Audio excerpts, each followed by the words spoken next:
যা রাম, রাবণ, অর্জুন, কৃষ্ণ, দুর্যোধন, দুঃশাসন সব আপনার আমার মধ্যে কলিতে। সুতরাং ফাইট আপনার আমার মধ্যে, বাইরে না। এই ভাব নিয়ে মা দুর্গার চরণে যদি ফুল বেলপাতা দিতে পারেন, সুতরাং যখন মহাগৌরী রূপে সন্ধি পুজো শুম্ভ নিশুম্ভর দুঘটির সময়ের মধ্যে বধ হবে, তখন আপনার ভেতরকার শুম্ভ নিশুম্ভকেও আপনাকে মায়ের চরণে ফুল বেলপাতা দিয়ে সেই শক্তির কামনা করে আপনার আমার ভেতরের শুম্ভ নিশুম্ভকে বধ করতে হবে, যাতে পজিটিভিটি বাড়ে, সঠিক চিন্তাভাবনা আসে, সঠিক ভাবনা আসে, সঠিক দিশা পাই লাইফে, সেটাকে ভাবতে হবে।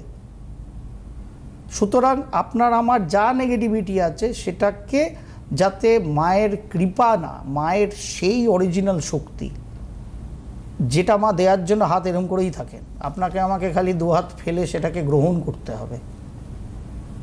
সেই ভাবনায় যদি আপনি আমি যেতে পারি যে কোনো এন্ডে, তাহলে মায়ের পুজো করা, মায়ের জন্য উপবাস করা, পুষ্পাঞ্জলি দেওয়া, আপনার কামনা